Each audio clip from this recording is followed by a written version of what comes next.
Les années ont passé et sans que je m'en rende compte vraiment, j'ai glissé dans une pratique du vol très solitaire, très introspective. Voler est devenu, sans que je le décide vraiment, une manière de m'extraire de la réalité. Mes voyages deviennent parfois un long moment d'errance, de divagation. Et dans cet état presque méditatif, j'en arrive parfois à oublier l'autre. Moi, je pense que l'aviation, elle est faite pour ça. Ouais, l'aviation, elle est faite pour les valeurs humaines. On est dans un monde où c'est chacun pour sa gueule, tout le monde tout seul, machin, et en fait, on est heureux parce que nous sommes des êtres sociaux, on est heureux dès lors où on a besoin de l'autre. Et avec l'ULM, t'arrives comme un con quelque part, il faut que tu bouffes, il faut que tu dormes, il faut que tu aies de l'essence, et forcément les contacts, l'amitié, le gratuit, quoi, se fait. Moi, le nombre de fois où j'ai atterri quelque part et puis les gens me filent leur bagnole alors que je les connais pas, m'invitent chez eux, m'accueillent. Enfin, c'était extraordinaire, quoi. Et ça, moi, c'est ce qui m'a le plus plu dans l'ULM, c'était ça. C'était le côté on retrouve des gens parce qu'on a besoin des autres. Et peu importe les barrières sociales, les barrières financières, culturelles, l'âge, ça c'était drôle. On avait des copains qui avaient 30 ans de plus que nous, puis c'était pas un problème. Tu vois, normalement, l'aviation, elle continue comme ça, dans ce sens-là. On doit partager, on doit faire des connaissances, on doit voler partout. On se surveille, je sais pas si tu te souviens Moi, je te voyais un peu en dessous, je disais non, passe pas là, là tu ferais mieux de faire ça. Et puis même moi, j'avais la trouille quand tu m'as demandé de traverser la Méditerranée, que je préférais les montagnes et le vent et se faire bastonner. Toi, tu disais non, je préfère la mer, moi je me chiais dessus, quoi. Et je l'aurais jamais fait si tu m'avais pas poussé à le faire, ça. Franchement, je l'aurais jamais fait. Donc il y avait, et avec Henri c'est pareil, je me disais bon au moins s'il arrive quelque chose, il saura où je suis, il pourra raconter, il pourra dire, il pourra peut-être envoyer les secours aussi, mais de voler seul, non, moi c'était pas, j'ai jamais aimé voler seul. Moi j'aime pas traverser tout seul, parce que quand tu traverses tout seul à 120 km/h, tu refais ta vie. Tu commences à penser ce que j'ai fait, ce que j'ai pas fait, qu'est-ce que j'aurais dû faire. Il faut être à deux pour s'amuser, tu vois. Je te passe les commandes, allez, tu me racontes ta vie, je te raconte la mienne, tu vois, on se raconte nos vies. D'abord, il faut que l'ULM soit biplace, parce qu'il n'y a rien de mieux que de faire plaisir à quelqu'un que tu emmènes. Je te jure, moi j'adore faire voler les gamins. Il n'y a pas plus beau que quand il y a le gamin qui est en l'air et il a la banane, il est heureux. Il va s'en rappeler toute sa vie. Moi, j'ai lâché des tas de gamins sur mon parachute à moteur, sur roulette, qui n'avaient pas de licence, qui avaient entre 11 ans et 13 ans. Et c'est des moments que j'adore partager, tu vois. Voler, être lâché, alors qu'on n'est jamais monté dans un avion, ni dans un ULM, tout seul à bord, c'est magique, quoi. On ne peut pas mieux rêver que de ça. Ça le marque pour la vie, hein. Beaucoup sont devenus pilotes par la suite. Hein. J'ai rencontré un mec aux États-Unis, à Oshkosh, qui s'appelle Richard Bach, qui est l'auteur du bouquin sur Jonathan Le Goéland. Je lui ai dit, mais qui c'est Jonathan? Et en fait, Jonathan, c'était son instructeur, il s'appelait Jonathan. Et donc, il a voulu rendre hommage à son instructeur et il l'a transformé en oiseau. Et j'ai trouvé ça vraiment très beau, quoi. Et du coup, j'ai créé cette association, Jonathan, et on l'avait sous-titré « Parce que le ciel est à tout le monde ». Et ça correspond bien à l'époque des débuts de l'ULM, ça. J'avais réuni dans le sous-sol de la Fédération nationale aéronautique qui m'avait prêté, on n'avait pas un rond, hein, et avec Isabelle Ginger qui était notre trésorière. On a créé une association qui s'appelle Jonathan. On a réussi à agréger autour de nous des gens qui avaient envie à la fois de montrer des choses impossibles. Et on a organisé un meeting aérien dans l'hippodrome de Vincennes. À Paris Air Folie, ça voulait tout dire. Avec Felzer d'ailleurs. Voler en plein Paris sur l'hippodrome de Vincennes, j'en reviens toujours pas aujourd'hui. Puis il a des idées toutes plus délirantes les unes que les autres dans la promotion de l'aéro et il le fait. Il dit ok, on y va. Et il a les gens qui le suivent parce qu'on sait qu'il est sérieux, mais qu'il a le grain de folie qui va bien. Réunir à la fois les pilotes de Concorde et le pilote du ballon à pédale, le premier ballon à pédale d'ailleurs, qui naviguait autour des montgolfières, il y avait ce côté magique extraordinaire parce que toute la famille était réunie. Hein. On a quand même fait passer le Concorde en rase-motte avec des passagers à l'intérieur. Le Concorde, j'étais demandé au chef pilote, qui s'appelait Edouard Chemel, si il pouvait nous dégager un Concorde. Il a accepté, j'en reviens toujours pas. Et le commandant de bord, qui devait être certainement un copain de Fetzer et tout, avait eu l'autorisation, on ne sait pas comment, ça c'est un grand mystère, mais enfin on l'a eu quand même, ça a été des tractations absolument dingues, de passer au-dessus de l'hippodrome de Vincennes. On dit voilà, décollage, cap vers le sud, on descend à aller 200 pieds, c'est pas un peu bas quand même, bon allez 200 mètres, bon d'accord, et ils ont accepté. Et Chemel qui disait mais je vous signale que le Concorde c'est 4 moteurs hein, quand même, il y a un moteur qui tombe en panne, ça vole, il y a 2 moteurs qui tombent en panne, ça vole toujours. Le pire de tout, c'est qu'on avait des passagers à bord qui n'avaient rien demandé, eux. Et là, on faisait décoller des montgolfières, des ULM, des petits avions. Il y a des mecs avec des bouteilles de butane dans le dos, avec le ballon au-dessus. On a été obligé d'interrompre le trafic à Orly, d'ailleurs, parce que le mec, il a fait n'importe quoi. Il y avait un ULM qui était recarrossé en 2 chevaux. C'était une 2 chevaux qui volait. Enfin, c'était un truc absolument incroyable, quoi. Plus dingue, on meurt, quoi. Et il y avait tout ce qui volait. Il y avait même des mecs qui fabriquaient des avions en papier. Non, c'était très très bien. Il y avait les pilotes de montgolfières. Alors là, c'était une autre histoire. On était sponsorisé par les Champagnes Mercier, justement. Et ils m'avaient offert un camion plein de bouteilles. Il y avait, je sais pas, 2000 bouteilles. C'est complètement dingue. Et ben, les pilotes de ballon, ils avaient tout picolé. Ils ne pouvaient plus décoller. Ils étaient pétés comme un coin. Et c'est dommage parce que il y avait la bonne direction du vent. Moi, je faisais le sémaphore avec mes bras. On disait, mais décollez, quoi. Mais voilà, bon enfant. C'est l'aviation populaire. Hein. C'est ça, quoi. C'est donner accessibilité à des rêves qui peuvent devenir réalité. On admire la patrouille de France, mais on ne montera jamais à bord. Donc là, c'est pas pareil. L'UM, il est là, tiens, tu t'installes, on part. Et donc, il y a ce côté magique. C'est donner envie. Fais de ta vie un rêve et de ton rêve une réalité. Ça, c'est Saint-Exupéry. Et du coup, on arrive à se rapprocher des gens et faire en sorte que les gens se rapprochent.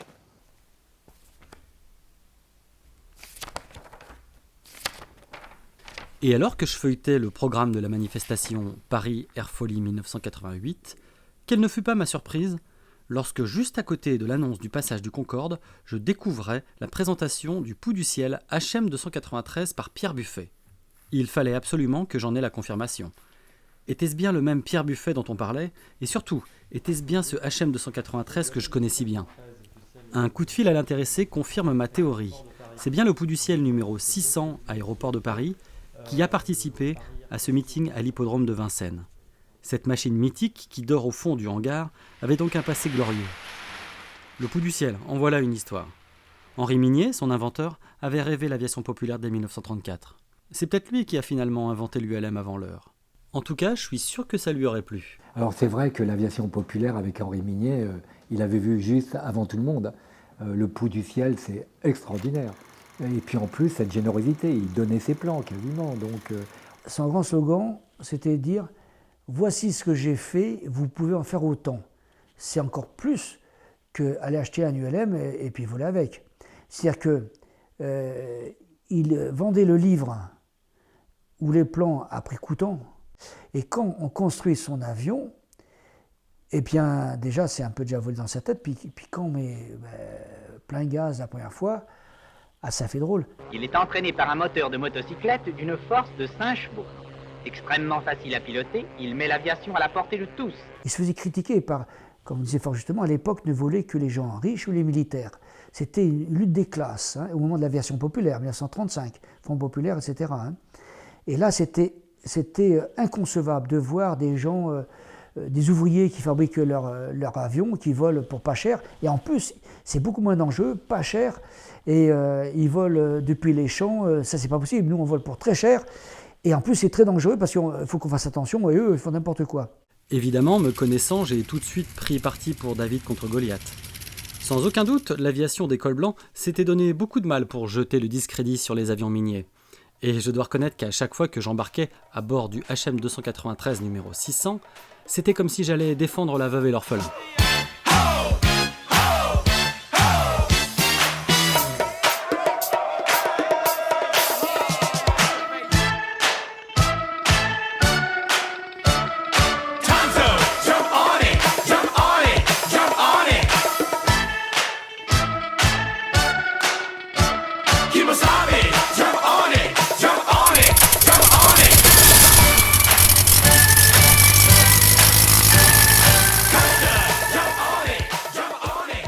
Et alors que je montais péniblement dans les airs, accroché aux manches et à la merci d'un moteur poussif, je commençais petit à petit à prendre la mesure de ce qu'avaient pu ressentir les pionniers de l'aviation. Quand on est pionnier, on invente tout. D'abord, on veut rester en vie, donc on essaye d'être prudent, mais audacieux, parce qu'il faut de l'audace pour développer un nouveau truc. Donc, on progresse dans une discipline, on progresse, on améliore les machines, on améliore les techniques, on améliore tout. Son pilotage, sa sécurité.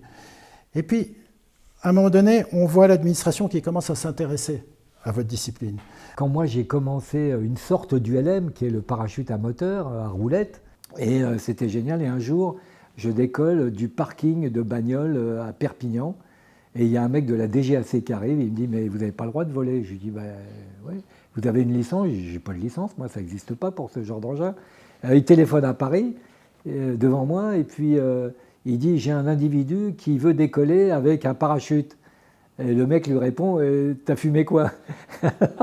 On n'avait jamais vu ça. C'était le cadre de liberté qui a quand même accroché la majorité des gens. Puis à un moment donné, l'administration vient, puis elle met une chape de plomb là-dessus. Toujours au nom du sacro-saint principe de précaution. Et puis elle dit maintenant, voilà comment ça va se passer. Et cette chape de plomb, c'est généralement la reproduction des autres chapes de plomb qu'ils ont fait avant. J'ai peur que la jeune génération ait oublié ce concept, liberté et plaisir. On vous met des normes, on vous met un brevet, on vous dit comment vous allez décoller, où vous allez décoller. Je suis contre les réglementations, je suis un peu anarchiste de ce côté-là. Avec quelle qualification, etc. Et à partir de ce moment-là, on n'est plus créatif, on n'est plus libre, on est moins responsable, au fond. Et je dirais la contrainte la plus sévère aujourd'hui, c'est la sécurité. Le principe de précaution qui nous envahit partout. Tout est interdit partout, donc j'arrête pas d'enfreindre des règlements, mais je m'en vante pas, je suis discret, et simplement on essaye de vivre malgré tous ces règlements de sécurité. Là, j'ai pas le droit d'aller me promener sur l'acheté, soi-disant, je y vais tous les matins avec mon chien, mais et c'est pareil pour l'ULM. En 2000, non, en 2000, l'ULM c'était... Ouais, c'était cool, quoi. C'était, oui, il n'y avait pas ces histoires de... La sécurité, on nous rabat les oreilles avec ça. Aujourd'hui, je ne supporte plus, exactement. On est dans la précaution infinie à tous les niveaux. On devient des malades de la sécurité. On infantilise un peu l'aviateur aujourd'hui. C'est qu'avant, j'étais plutôt un casse-cou, un mec qui faisait de la moto, de l'escalade, de la chute libre, enfin tout un tas de conneries. Et complètement irresponsable. C'est pour ça que je pense que c'est de toute façon pas une activité qui est ouverte à tous. Et ce qui m'a fait prendre conscience de la responsabilité, c'est quand je me suis mis à l'ULM et que j'ai compris qu'il fallait qu'on était responsable de ses actes. On ne devient pas responsable si on n'est pas libre. On n'a pas intérêt non plus à être trop médiatisé parce que effectivement, dès qu'il y a un accident, il n'y a pas la même pub que quand il y a un accident de voiture, quoi. Dès qu'il y a un accident, tout d'un coup, c'est dans tous les journaux. À chaque fois de ma vie, je me rends compte que j'ai toujours été hors la loi dans mes disciplines. Et je suis passé du hors-la-loi L-Delta au hors-la-loi ULM, au hors-la-loi exploration dans le Grand Nord. Au fond, j'ai toujours vécu la liberté. C'était bien de liberté dont il était question. Et je crois que c'est Benjamin Franklin qui disait qu'un peuple prêt à sacrifier un peu de liberté pour un peu de sécurité ne mérite ni l'une ni l'autre et finit toujours par perdre les deux. Je vous laisse méditer là-dessus. Et sinon, s'il y a bien un aventurier qui, plus que quiconque, a fait valoir son droit à la liberté, laissez-moi l'honneur de vous parler de Christophe Gruot. Alors, tu veux que je te raconte comment je l'ai rencontré, Christophe ? Ouais. Alors, je l'ai rencontré au cours d'une soirée parisienne, à l'époque où c'était célibataire, sorti, machin, et je le retrouve sur une péniche. Et tout de suite, il y a quelqu'un qui me dit tiens, faut que je te présente à un copain, Christophe, il a fait de l'ULM, il fait plein de trucs et tout, vous allez vous entendre, machin. Et là, effectivement, premier contact, je ferme ma gueule, je l'écoute, waouh.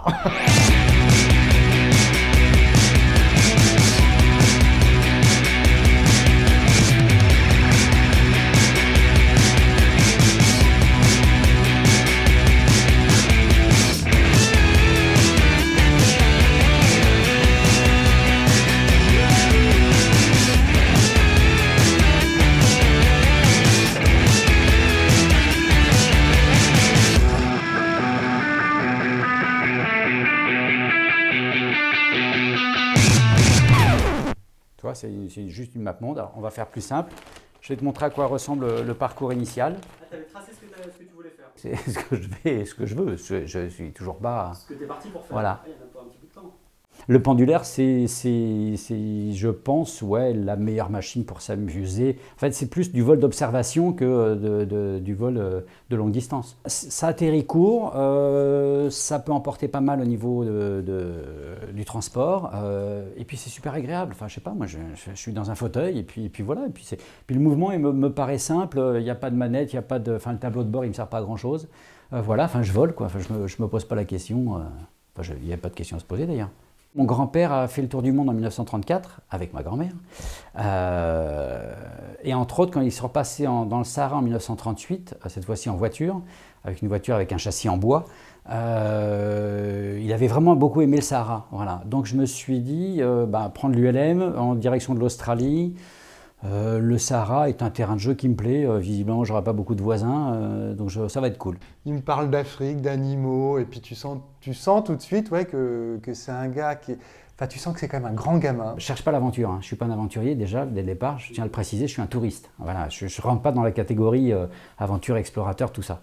Je ne sais pas faire. Ce que j'aime avant tout chez Christophe Gruau, c'est son côté anti-héros complètement assumé. Christophe Gruau, on s'est connu en Algérie.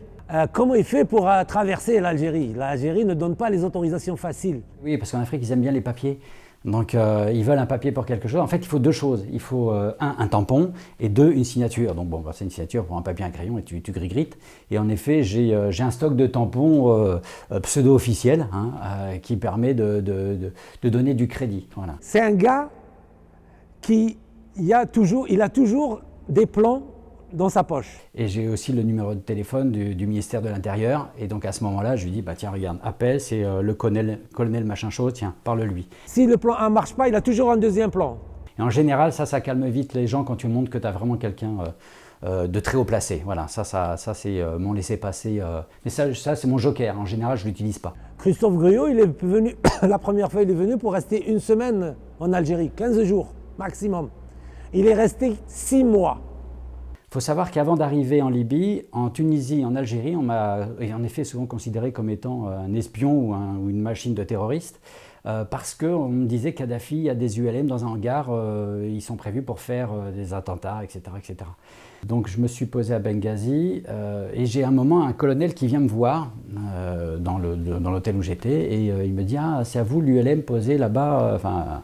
Je dis, oui, il me dit, j'aimerais que vous puissiez venir avec moi, j'ai des choses à vous montrer, j'aimerais savoir j'ai des machines, j'aimerais savoir ce qu'on pourrait en faire, voilà. Et dans le hangar en question, en effet, il y avait une douzaine d'ULM. Alors il y avait de tout, hein. Il y avait du bon et du moins bon, des machines que j'avais jamais vues, c'était peut-être des vieilles machines des années 1800 et quelques, c'est-à-dire des machines où ils s'asseyaient vraiment côte à côte. Voilà les vieux machins. Mais t'as vu, ce qui est étonnant, c'est que ce sont des places côte à côte. Ouais. Là, c'est une aile de pendulaire. Ils ont un peu tordu les trucs quand même. Donc là, c'est aussi un biplace, à part que la place arrière, actuellement, elle est occupée par une espèce de petite poche. Et puis, il y avait 5 très bonnes machines, en effet, avec des moteurs plutôt performants. Je crois que c'était des 582 qui étaient dessus. Ce qui est étonnant, surtout, c'est qu'ils sont prêts à voler. Ils passent un jour ou deux dessus, et puis voilà, tu remets ça en route. Donc il m'a demandé en effet à quoi ça pouvait servir. Je dis, hormis chasser les moutons qui sont autour, parce que...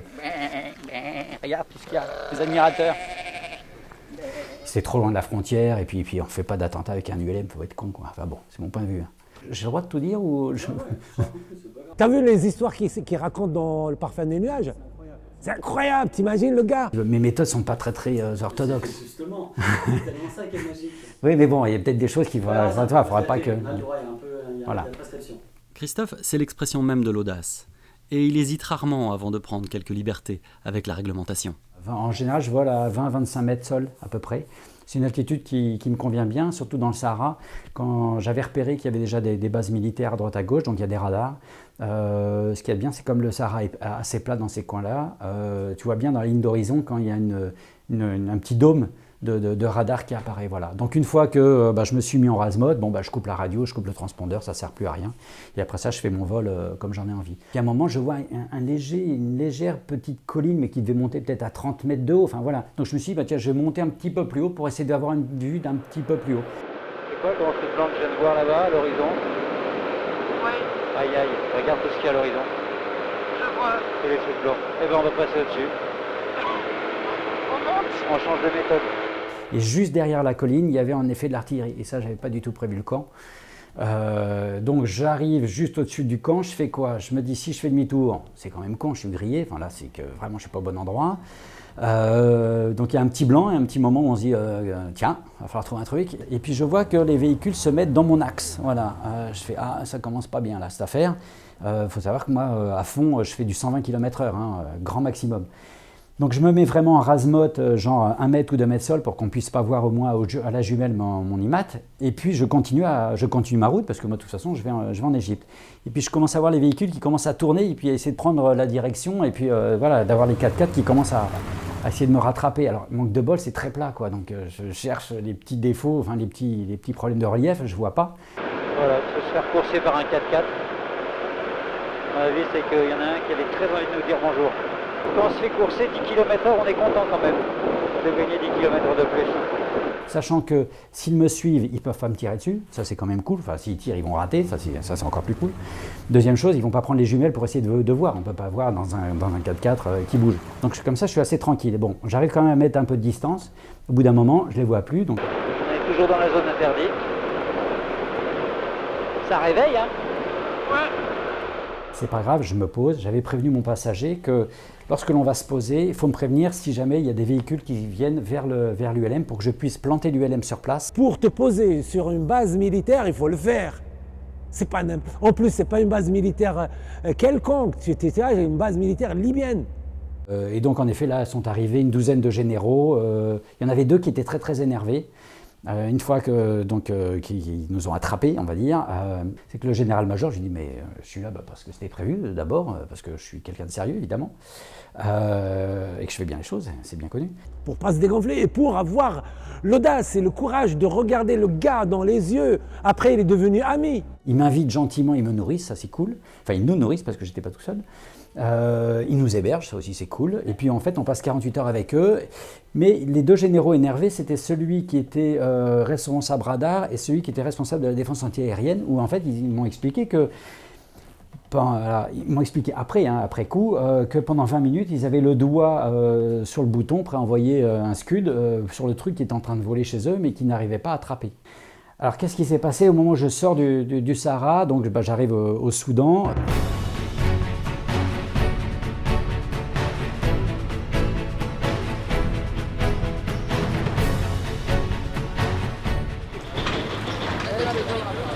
En fait, ici c'est un aéroport international et on s'est posé sans autorisation. Voilà, c'est simple. En fait, on a attendu une plombe là-haut, c'était gonflant, donc on s'est posé dans le parking derrière et puis on a pris le chemin des tracteurs pour arriver jusque là. Voilà, l'aéroport est derrière. Donc on va s'expliquer peut-être un peu après. On va peut-être se faire un peu tirer les oreilles.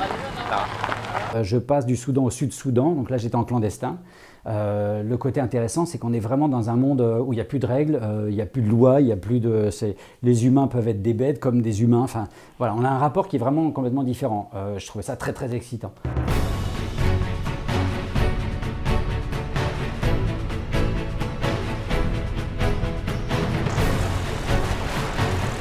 Tu comprends pourquoi j'ai acheté un DTA ?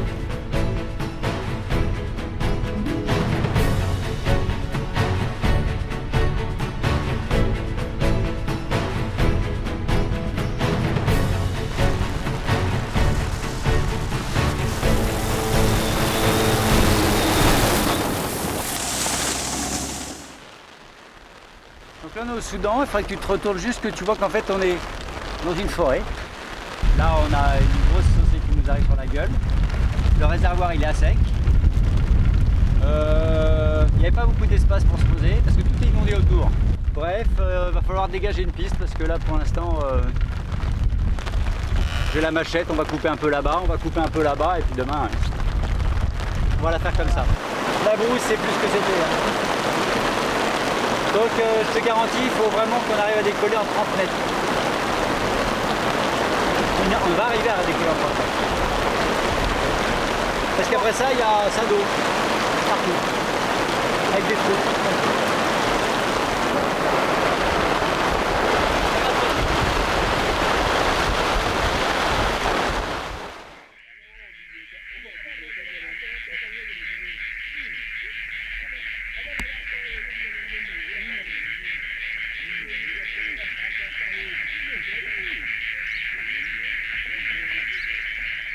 Lorsque j'arrive quelque part, les gens, quand ils te donnent quelque chose, enfin, dans ces coins-là, ils te donnent sur de l'essentiel. C'est des choses très, très importantes pour eux. Et toi, qu'est-ce que tu peux leur rapporter? Je ne vais pas leur apporter un iPhone, ça serait complètement con. Ça serait arriver avec des crayons, c'est bon, ils n'ont pas de papier, ils ne savent pas écrire, donc voilà, oublie tout ça. Le meilleur moyen de partager, c'est justement pouvoir les emmener voler. Donc c'est pour ça que j'ai pris un biplace, parce que ça me permet en effet de pouvoir les mettre sur la machine et de leur faire partager quelque chose qui est quelque part assez unique, quoi. C'est-à-dire quand j'étais là où j'ai atterri chez les Mourlets, c'était vraiment, je veux dire, un blanc, une lampe torche, c'était Star Wars, quoi. En Afrique, j'ai une photo, derrière moi, je ne vais pas te dire des centaines de gamins, mais tu en as peut-être quand même des centaines de gamins, et tu en as qui sont à 3 mètres de moi alors que je suis en phase de décollage, si tu veux. Ouais, donc ma peur, ça serait surtout ça, de faire mal à quelqu'un. Ça serait ma peur. Mais après ça, peur en ULM, il n'y a pas. C'est une machine tellement solide, puissante, efficace, maniable.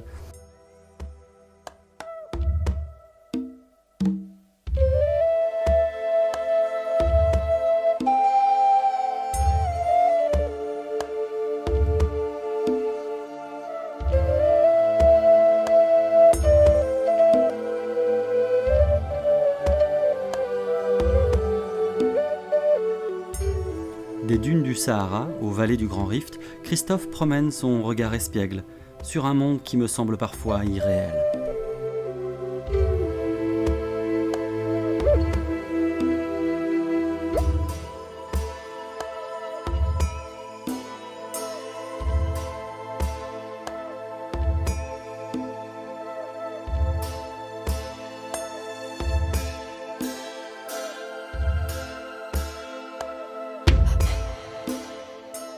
Ce que tu vas vivre avec un ULM en voyageant, c'est quelque chose que tu ne retrouves nulle part. Il ne faut pas se limiter, il faut le faire, il faut le vivre. Pour Christophe Gruau, la liberté ne se donne jamais, il faut la prendre. Elle est indiscutablement dans l'ADN de l'ULM. Voler, c'est avant tout transgresser cette loi fondamentale qui fait de l'homme un terrien. Dès lors, on ne sait jamais si on se sent immensément grand ou infiniment petit. Et c'est le prix à payer pour goûter au parfum des nuages. Pour moi, l'ULM, c'est le voyage. Alors, c'est un vecteur. C'est un vecteur magique. Parce que à l'époque où je voyageais vraiment avec mes petits ULM, je me posais n'importe où. Je me posais, mais dans des endroits improbables. Et à partir de ce moment-là, tu fais des rencontres. Tu ne vas pas d'un terrain à un autre terrain, tu ne vas pas d'un aéroport à un aéroport, parce que c'est trop banal, c'est trop aseptisé. Et je peux te dire que de te poser en Cambrousse, j'ai des aventures avec mon ami Pierre Duchesne, mais épiques de rencontres au travers de ces atterrissages improbables. Et c'est ça l'ULM. L'ULM, c'est rencontrer, c'est pas seulement voler. J'ai rencontré absolument de tous les échantillons, de tous les milieux sociaux, avec qui j'ai échangé, avec qui parfois on a fait des choses magnifiques. Et donc ça, c'est vraiment oui, un acquis, quelque chose que donne ce genre d'activité. Et en plus, bon, c'est vrai que le partage du risque, ça fait que ça crée je pense, ça renforce l'amitié entre les gens. Le plus beau là-dedans, c'était l'aventure humaine, les rencontres. Ça m'a permis, grâce à l'ULM, j'ai vraiment rencontré des gens exceptionnels. Je ne sais pas si je serais devenu d'ailleurs pilote de ligne, j'aurais fait la carrière que je fais si je n'avais pas fait de l'ULM. Donc c'est en cela que, socialement, si tu veux, je pense que c'est une activité très intéressante, ça apporte beaucoup. Un jour, j'ai un de mes contremaîtres à l'atelier qui vient me trouver, il me dit, ah, Monsieur Fabry, il dit, j'ai un bon copain qui voudrait faire du delta. Alors, je dis oui, bon, il dit tout le samedi, dimanche, on va à tel endroit, qu'ils viennent me voir. Et donc on gèle, il vient, il passe un week-end avec nous. Alors, à l'époque, c'était pousse-tire, etc. Et on l'a amené, si tu veux, jusqu'à le lâcher. Et donc, le jour du lâcher, donc je lui explique, je dis, bon, je me mets là, tire-pousse, etc. Et tire-pousse, et puis finalement, tire-pousse, il est allé à l'extérieur de la trouée, et il s'est payé les aubépines. Alors bon, on a passé presque 2 heures à sortir l'aile, etc. Et j'ai dit, écoute Angèle, t'es venu pour que je t'apprenne à faire l'oiseau, là tu fais l'écureuil. Et Angèle s'était spécialisé, d'ailleurs je l'ai en photo aussi avec le Quick, il s'était spécialisé, si tu veux, dans les baptêmes. Dans la journée, il lui arrivait à faire 10-15 baptêmes, tu vois, le samedi quand il faisait beau, etc. Et là, il a fait les AVC, etc. Bon. Et donc, je parle de lui parce que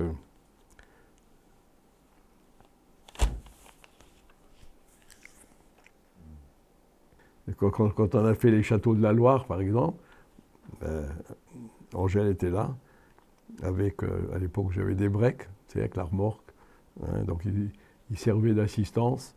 Je l'ai emmené en Tunisie, au Maroc.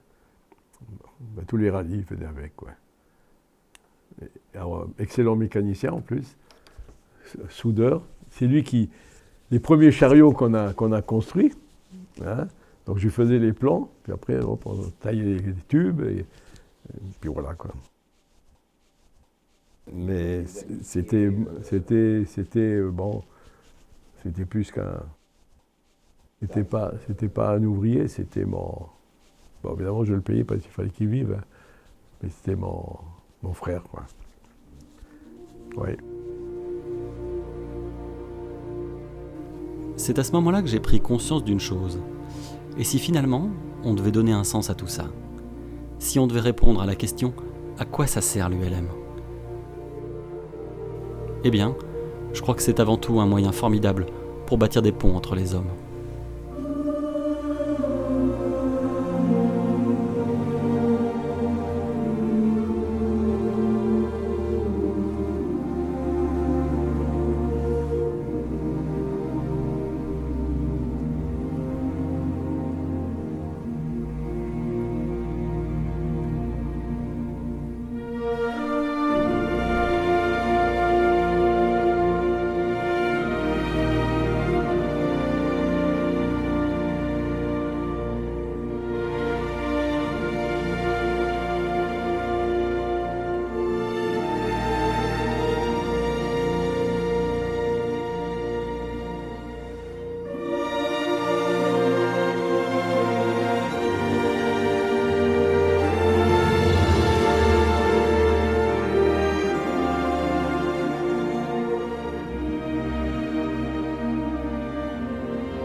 Thierry, c'est quand même un personnage. Il se définit comme étant un citoyen du monde. C'est un mec qui a fait des trucs extraordinaires. Lui, les exploits, il les vit. On est rentré illégalement en Turquie. Faut pas être trop gonflé. Moi, c'est pas l'aspect danger qui me pousse à voler. Hein. Et donc ce qu'on fait, c'est que on atterrit sur l'autoroute. Il n'était pas très doué en mécanique. Thierry, quand il voulait, hein, mais jamais avec moi. Hein. Ce qu'il faisait, franchement, j'ai toujours tiré mon chapeau. Je peux vous dire que dans ma vie, j'ai mangé beaucoup de jokers. Quand on joue trop à l'avion, on oublie de jouer à l'ULM.